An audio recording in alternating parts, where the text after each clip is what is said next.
Everyone, I am किशोर कारसेकर। तो इस video में हम बात करने वाले हैं जो भी हमारी कल जो अलॉटमेंट आने वाली है, उस अलॉटमेंट आने के बाद आगे का प्रोसेस क्या रहेगा, इसके बारे में हम ईच एंड एवरी इंफॉर्मेशन यहाँ पे देखेंगे और साथ ही ये प्रोसेस कैसे करना है ये भी हम यहाँ पे शॉर्ट में इंफॉर्मेशन लेने वाले। तो जिन स्टूडेंट्स को सीट अलॉटमेंट होगा उनके लिए क्या करना है ये भी मैं बताऊंगा। जिन स्टूडेंट्स को सीट अलॉटमेंट नहीं होगा उनके लिए आगे क्या करना है ये भी मैं आपको बताऊंगा। और साथ ही रिक्वायर्ड डॉक्यूमेंट्स कौन से लगने वाले ये तो आपको ऑलरेडी पता है, लेकिन किसी कैंडिडेट ने अगर डॉक्यूमेंट्स अपलोड नहीं किए तो उनके लिए क्या करना पड़ेगा ये भी मैं बताऊंगा। और लास्ट में कुछ ऐसे इंपॉर्टेंट पॉइंट होंगे जहां पे हमें केयरफुली यहाँ पे जो भी विलिंगनेस हम फील करने वाले उसके बारे में हम ध्यान देना पड़ेगा। तो फर्स्ट ऑफ ऑल जो भी आपका अलॉटमेंट होने वाला है सैटरडे 13 जून को यहाँ पे होने वाला है।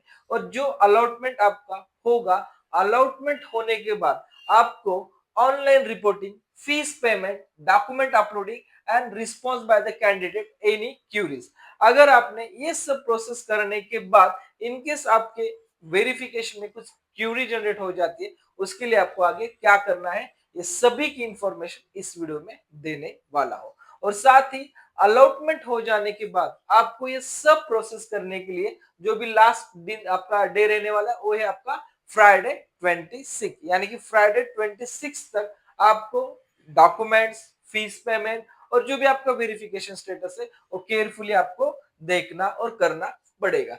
अभी देखो आप सभी स्टूडेंट्स यहाँ पे केयरफुली यहाँ पे इंफॉर्मेशन लेनी चाहिए कि जिन स्टूडेंट को सीट यहाँ पे मिलने वाली है, चाहे उसकी आईआईटी की रहने दीजिए, एनआईटी की रहने दीजिए या ट्रिपल आईटी की, जो भी सीट आपको अलॉटमेंट होगी उसको आपको सीट को कंफर्मेशन करना पड़ेगा, यानी कि सीट एक्सपेक्टेशन करना पड़ेगा। और सीट एक्सपेक्ट करने के लिए क्या है, आपको जो भी जोसा का पेमेंट है वो आपको पेमेंट करना पड़ेगा।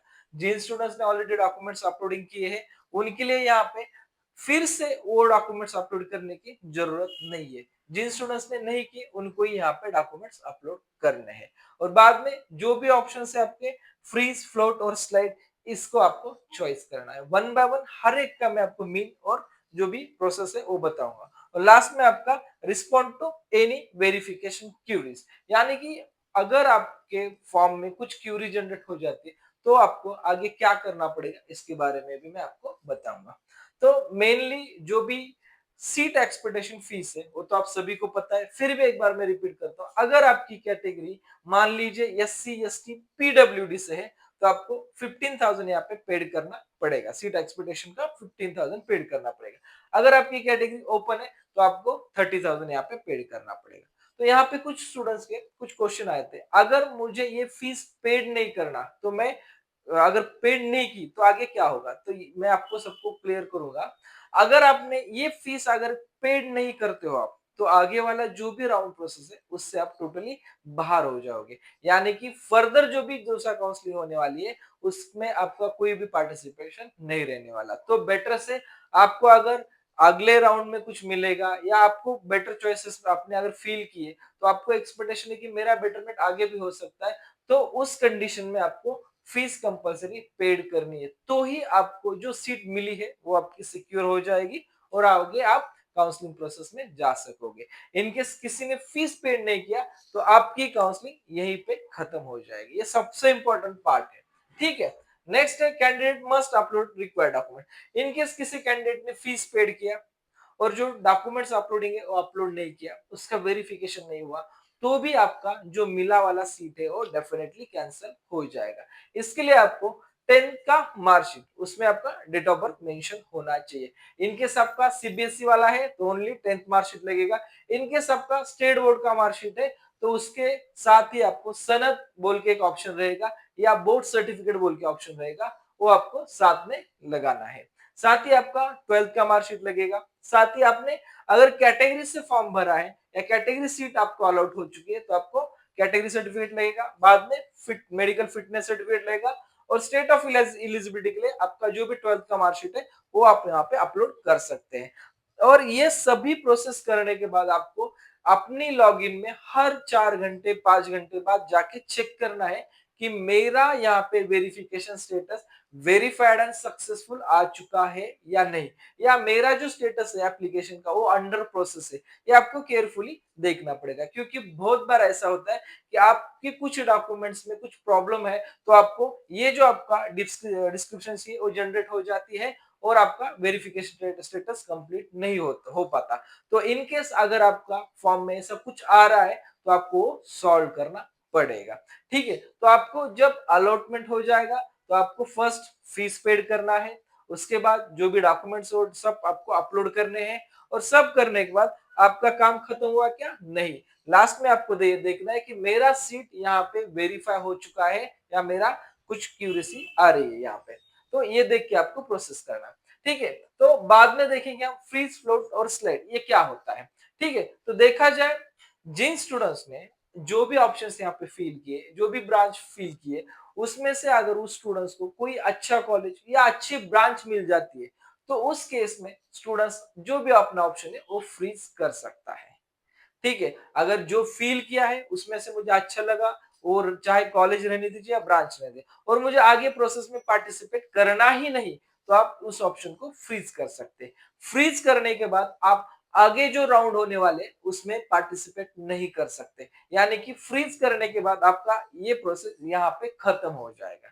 ठीक है, नेक्स्ट है फ्लोट ऑप्शन। अभी 99% स्टूडेंट्स ये फ्लोट ऑप्शन यहाँ पे चॉइस करते हैं, 1% स्टूडेंट बस फ्रीज ऑप्शन के लिए जाते हैं, बाकी के सभी स्टूडेंट्स यहाँ पे फ्लोट के लिए यहाँ पे जाते हैं। तो उस केस में आप सभी स्टूडेंट्स को देखना है, अगर आपने ऑप्शन फ्लोट किया है तो फ्लोट करने के बाद आपके जो भी ऊपर चॉइस है, सच में जो नीचे वाला चॉइस उससे अच्छे है, आपने जो स्टेट फील की है, जो भी ब्रांचेस फील किए वो सच में अच्छी है, ये देख के ही आपको ये फ्लोट ऑप्शन करना पड़ेगा। जब आप फ्लोट करोगे, ये फ्लोट आपका फर्स्ट राउंड से लेके फिफ्थ राउंड तक रहता है। ठीक है, तो ये आपको फ्लोट मींस क्या रहेगा, जो भी आपकी चॉइस ऑलरेडी मिली है फर्स्ट राउंड में, जो मिलने वाली है चॉइस, उस चॉइस को आप सिक्योर करोगे, यानी कि आपको अगले राउंड में कोई चॉइस मिले या ना मिले, ये वाला तो अपना ऑप्शन कंफर्म ही रहने वाला है। इन केस आपको न्यू ऑप्शन यहाँ पे मिलता है, तो अपना जो भी फर्स्ट ऑप्शन है अपने आप निकल जाएगा। ठीक है, केयरफुली सुनिए, इन केस न्यू ऑप्शन मिलेगा तो ही फर्स्ट वाला निकल के जाएगा। इन केस आपको कुछ भी नहीं मिलता, आपका स्टेटस नॉट अलाउटेड आ जाता है, तो आपका फ्लोट वाला चॉइस वही कंफर्म आपका रहेगा। ठीक है, नेक्स्ट और लास्ट में ये रेयरली यूज होता है ऑप्शन, ये रहेगा स्लाइड ऑप्शन अपना।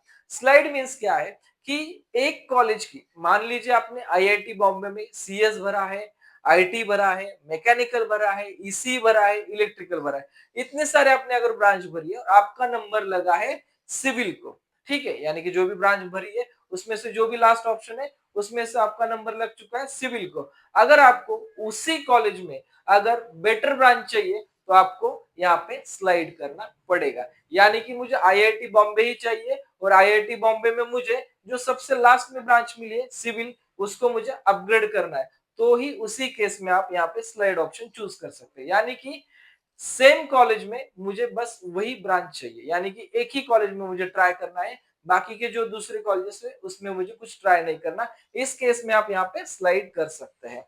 ठीक है, नेक्स्ट है अभी जिन स्टूडेंट्स को सीसैप में जाना है, ठीक है, अभी जोसा में बहुत सारे स्टूडेंट्स का जो भी चॉइस फिलिंग था वो कुछ मायने देखा जाए तो कई स्टूडेंट्स ने गलत चॉइस फिल किया है। इनकेस आपको आपकी चॉइस अकॉर्डिंग, आपके जो भी परसेंटाइल है उस अकॉर्डिंग अगर कोई सीट नहीं मिलती, तो आपका लास्ट ऑप्शन है सीएसईबी राउंड, यानी कि जो भी आपका 25 जुलाई के बाद यहाँ पे स्टार्ट होने वाला है, उस प्रोसेस में भी आप यहाँ पे पार्टिसिपेट कर सकते हैं। और ये जो भी सीएसईबी राउंड रहने वाला है only for NIT, triple IT और जीएफटीएस स्टूडेंट्स के लिए रहने वाला है। जो भी आईआईटी के लिए देखने वाले हैं उनके लिए ओनली फॉर जो भी आप की जोसा काउंसलिंग है उसी में आपको ट्राई करना पड़ेगा। ठीक है, तो राउंड वन यानी कि कल जो भी प्रोसेस करना है वो मैंने आपको सब क्लियर किया है। इस प्रोसेस में अगर आपको कोई प्रॉब्लम आता है तो कमेंट्स में पूछिए, और जो भी पेड काउंसलिंग के स्टूडेंट्स हैं वो डायरेक्टली आप कॉल करके ये इंफॉर्मेशन ले सकते हैं। ठीक है, थैंक यू।